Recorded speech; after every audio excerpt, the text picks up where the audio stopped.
you, Shannon, for handing those out. So, Mr. Presiding Officer, thank you very much. This week is the beginning of Pride Month, and I'm proud to stand with each and every one of my colleagues who unanimously voted to approve a resolution in support of a non-discrimination resolution during this month 2 years ago.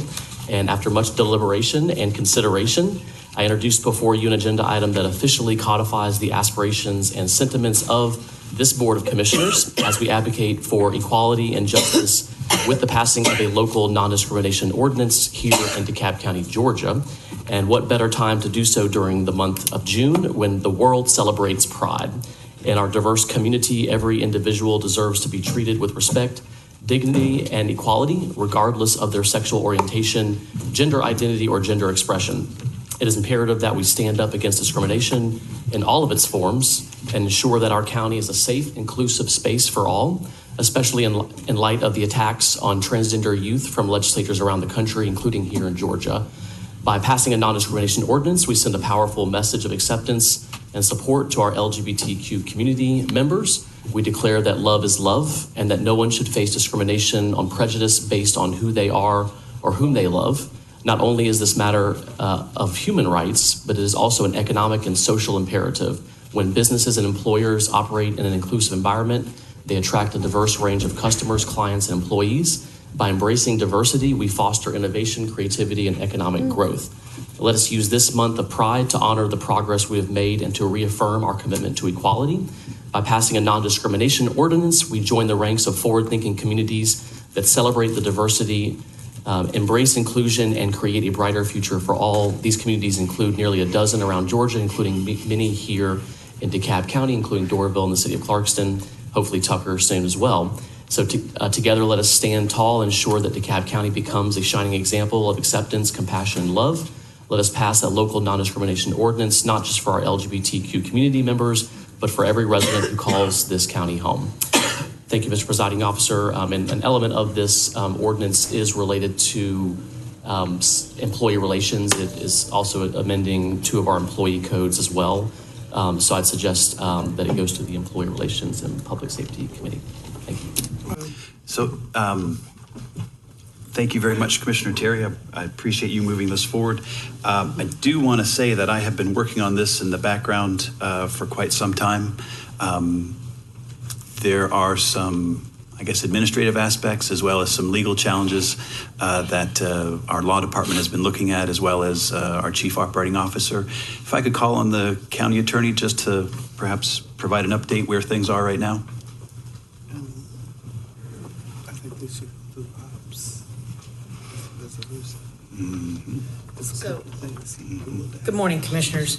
The ordinance that has been added dates from June of 2021. As you will remember, and it's been a minute, so if in terms of background and context, there were actually 2 ordinances considered at that time. One was proposed by Commissioner Patrick, and one was proposed by Commissioner Cochran-Johnson. They proceeded contemporaneously in tandem. The ordinances address and define protected classes. Commissioner Cochran-Johnson's resolution was to add to the definition of protected class what is commonly referred to as the Crown Act, which is prohibiting discrimination based on hair texture and hairstyles. And so that is her ordinance, which has been moving in tandem with Commissioner Patrick's ordinance. With respect to the non-discrimination ordinance, there are 2 elements under review. One is what is commonly referred to as a public accommodation hearing process. And so it is an internal administrative hearing process that allows for folks who are in a place of public accommodation, which is defined as a public place or a private business open to a public place, who believes that they are discriminated against based on their being in a protected class. There is a relatively simple hearing officer process that is set forth in the ordinance. There is also an amendment to Chapter 20, which deals with merit protected employees, and it amends the ability for an applicant who believes that he or she or they have been discriminated against based on being a member of the protected class to have an appeal right. Also, for current employees who believe that in terms of a promotion a demotion or a suspension, a disciplinary action if they believe they have been discriminated against, then they have a brief hearing process. As everyone knows, Mr. Williams is not here this morning, but he has looked at the two ordinances. He's asked me to make some changes for you all to consider in the future. One is a delayed effective date, allowing the administration to put forth the hearing officer process for the public accommodation portion. That is a new process. The HR department can deal with the employee part, and they have a hearing officer process in place. This might contain some tweaking, but there's not a department that is readily identifiable to deal with this public accommodation issue. And so he would like to try to work on where that would go so that when it is adopted, it is implemented. The second part deals with, and it's the law that you all have been dealing with, a companion law in the zoning context in terms of appeals. The ordinance from 21 defines an appeal right by a petition for writ of certiorari, and that appeal right will change July 1st. And so the ordinance needs to be amended to affect and to reflect that new appeal right. And finally, we are going to take a very close look at the definition of protected class. It may have some outdated language that is been worked on since that time, and as you all know, my deputy Laura Johnson deals with personnel and HR issues, and she has some suggestions about changing that language. So those are the changes, Commissioner Patrick, that we have been working on. All right, thank you very much. Commissioner Terry, I'm not sure the best way to proceed. Is it okay if we work with what was already, I guess, originally passed by resolution from the commission? Well, that's exactly what this is. So the resolution was asking the law department to work on this, and they've been working on it for 2 years. Mm-hmm. And so now this is the ordinance, the agenda item to do it. And so I would just suggest that we go ahead and do it.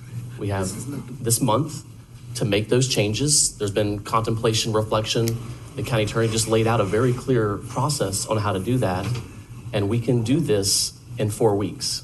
I know we can. So I would suggest that we just go ahead and do it. And commissioners, apologize, I forgot one point. Since this is an amendment to affecting, in part, the hearing officer in the public accommodation context can recommend suspension or revocation of business license. Prior to adoption, this ordinance will require one public hearing, as required by our code. Okay, thank you. Commissioner Davis Johnson, or I'm sorry, Commissioner Cochran Johnson. Yes, thank you so much, Mr. Presiding Officer.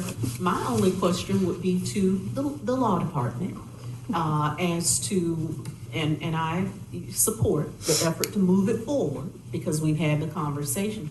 But I think we need to hear from you as to what's possible because you've indicated public hearing. And with public hearing, honestly, I don't see us having the capacity to move this within a month. But I want to hear from you because I do think that it's important that we wrap it up and, just give us, if you will, your thoughts on this and how quickly we can move it forward. So, Commissioner, what I would suggest is your resolution simply adds to the definition of protected class. Right now, it is a separate resolution. And so for the sake of clarity and ease of the public in knowing what it is, if you would allow us to take the definition of protected class out of your resolution and put it into the ordinance itself, okay, so that it is one document and reflects that, and allow us to make some of the changes that I have discussed this morning for you all to introduce as a substitute, and then defer it for consideration in committee and public hearing.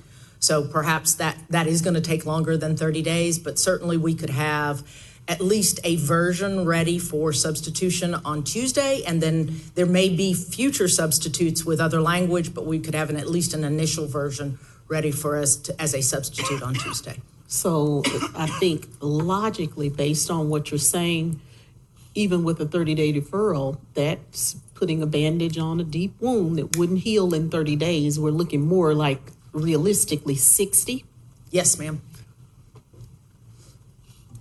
Okay, I've got a question. What are you suggesting about a public hearing? Because zoning law changes were about zoning items. So how does Oh. this relate to zoning? It does not relate to zoning. Okay, but you just referenced that. Yes, Have to, I apologize, Commissioner. What I was talking about is in the ordinance that you adopted, that you introduced as a substitute, the appeal right is by petition for writ of certiorari, and that appeal right changes July 1st. It is the same law that we were considering in zoning. With respect to the requirement for a public hearing, it does not arise out of zoning law. It arises out of Section 1548 of the DeKalb County Code. So it is not related to a public hearing as to zoning. And so it arises out of that code section. Because this ordinance in part deals with what is technically called an occupation tax certificate, but what we commonly refer to as a business license. okay, and then how much time do we need to call a public hearing? It does not have a defined time for calling a public hearing, but you've got to put notice in the newspaper, and you would not have time to do that for this coming Right. Tuesday. Well, that's Look. right. I mean, and so what I said earlier was that we can pass it this month. So June 27th is the last VOC meeting. So that would be time, wouldn't it? Commissioner, as you know, Mr. Williams is not here today. That part of this ordinance does not involve the law department. It does involve the administration. Well, but and their issues. you just indicated that he said that we could do a enactment date for later on for them to have time to make the changes. Mm-hmm. So it sounded like they're good with the changes. They just want to give time for the enactment to take place. We also which I don't wanna see how give- that's a problem before had that in the public hearing. Commissioner Terry, we will do what the board desires by 4 votes. I will try to make it perfect in the time frame that you all set forth, but there is also a requirement, and I certainly would expect that your colleagues would like an opportunity to review the new draft that we are going to substitute with some time for reflection and concerns. But that is up to as the board desires. Okay. All right. Well, I mean, my suggestion would be let's just move it along the process. And if we need time, we can do it. But I believe that we can do this in less than 30 days. Because one, we've been considering it for 2 years. And I don't know how much longer we have to contemplate this.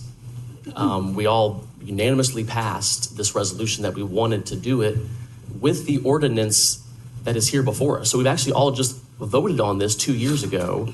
And you just have to ask the question of how long should the Board of Commissioners wait for the administration to respond to something, because we asked them to do this 2 years ago. And so the time is now.